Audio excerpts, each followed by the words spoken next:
Hi, it's Fies Taro. So, Taurus, June Love Read. Okay, so syempre before tayo mag-start, kung hindi ka pa nakakapag-subscribe, please do subscribe and hit the notification bell para lagi po tayo maging updated sa mga mangyayari pa lang. Okay, so Taurus, let's start. Taurus, Sun, Moon, Rising, and Venus. Okay, so let's see, ano ba ang current uh, situation ng mga Taurus ngayon? Let's see. Current situation ng mga Taurus. Current, please, current. The Three of Pentacles. So, may mga nangyayaring pag-uusap, no? Yung iba sa inyo na hindi naman mangyari-yari. So, may mga napagplanuhan, may mga napagmitingan yung iba sa inyo na hindi naman nangyayari or natutupad. Okay. May mga pangangailangan na dapat may provide pero hindi nakikipagtulungan. Meron tumatakbo sa responsibilidad, yung iba. Some of you, you're in a third party relationship or connection. Sex base for some of you.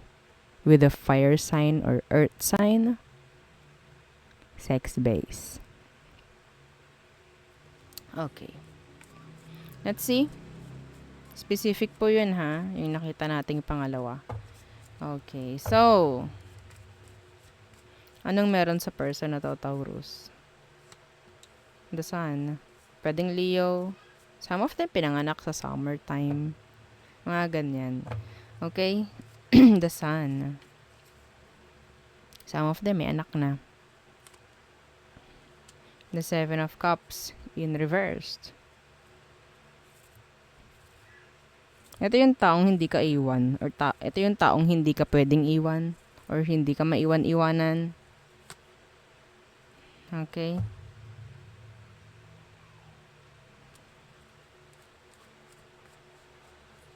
May chance na mas malakas yung may third party dito. Okay? May mga napagkasunduan, may mga napag-usapan na dapat lumayo na, umalis na, pero hindi pa rin. Okay? So, ano ba ang emosyon niya? Ano yung emosyon ng taong to sa'yo? Let's see. Yeah, the Ten of Pentacles. Committed, Taurus. Yeah, they want commitments with you. Pero yun nga lang,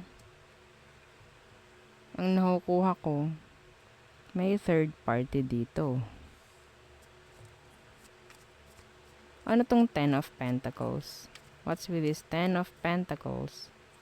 Sana hindi rin ito money based. The Fool.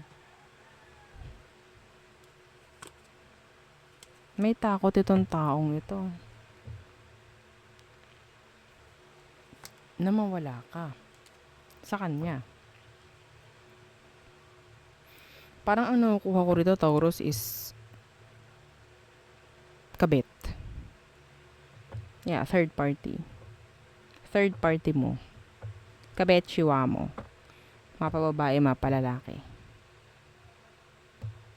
Aries, earth sign, Leo, fire. May konting water. What's their next action, Taurus? Their next action.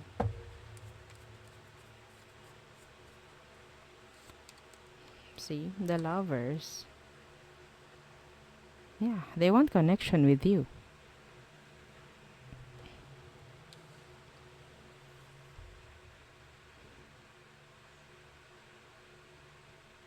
Ang daming energy na napasok ngayon, Taurus. Okay? Iba rito, ang issue dito is yung label. Yung issue dito, iba sa inyo is the connection itself, like marriage, mga ganyan. Pero hindi pa ready or hindi pa talaga okay ang sitwasyon. There's a lot of delays. Okay. A lot of hurdles. Challenges, maybe. Okay.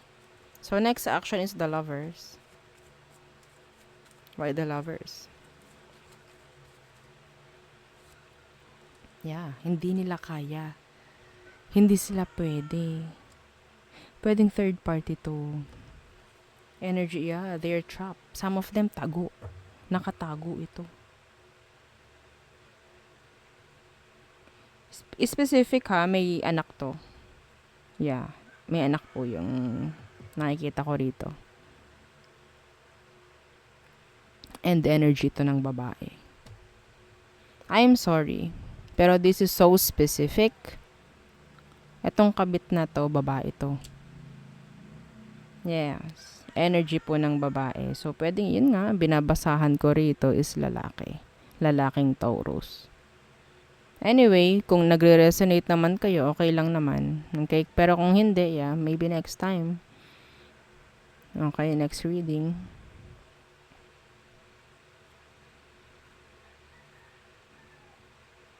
Meron ditong connection na pwedeng naanakan yung babae. Or naanakan to. Okay? Kasi puro ganun eh. Sa sitwasyon. Pwedeng naanakan, may takot itong taong to na totally mawala yung connection ninyo kasi kailangan nila ng financial help, financial support from you. Okay? Kahit sabihin nating hindi kaya ng taong ito or hindi, alam nila na hindi pwede na magkaroon ng connection or relationship like may label, okay lang basta nandyan yung connection. This is tago. The Three of Pentacles, kung makikita nyo, nagpag-uusap to sa dilim, nakatago. Okay? Tagong-tago. Pero sa taong ito, maliwanag na maliwanag ka para sa kanya.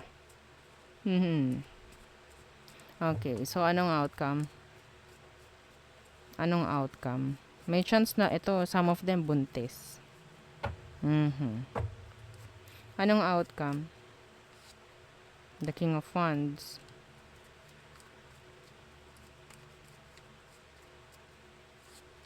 And the Temperance in reversed. The Knight of Wands. Masisisi ka dito. Yes. Ikaw ang malalagay sa alanganin. Taurus, kung ikaw nga to. Na sabihin nating nagkaroon ng connection with another person. Okay? Yeah. Alanganin. Outcome, pwedeng mailagay ka sa isang sitwasyong hindi tama, hindi okay. Okay? Babalik at babalik sa'yo to lahat, Taurus. Babalik at babalik sa'yo lahat to.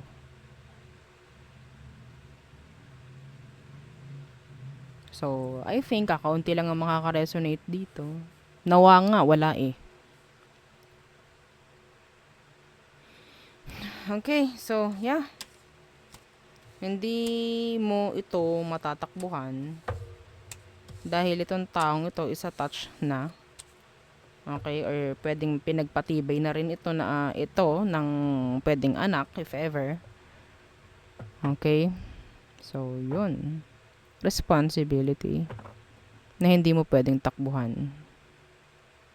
Okay, so there. So, tayo tumungo na sa all signs for Aries. Okay.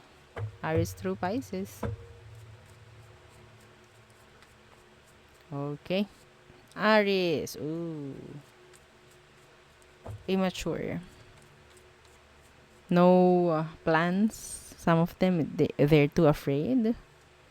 Taurus. May pag-alis. May paglayo.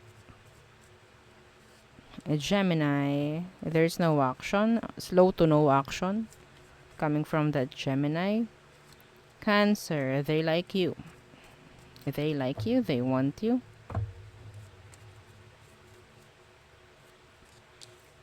Leo, they're stuck.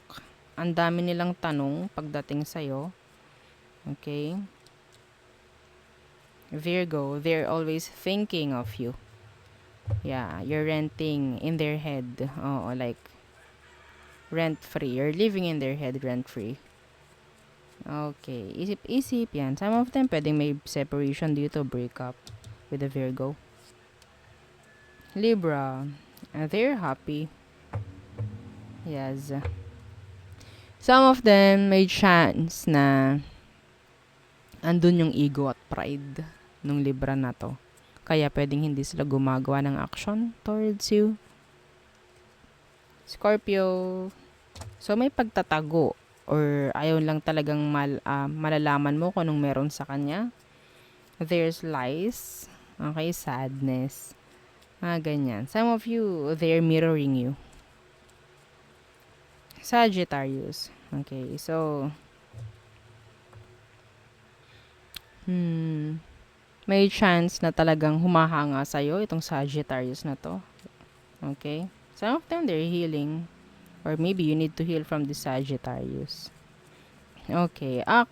Capricorn. There's equal give and take.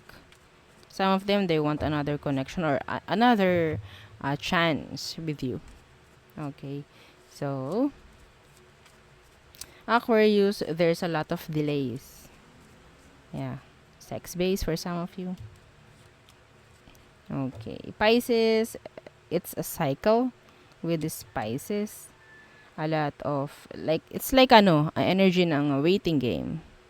Waiting game. Okay, so there, yun ang ating reading for Taurus placements. Again, don't forget to like, share, and subscribe, and follow our F page. Thank you. Bye.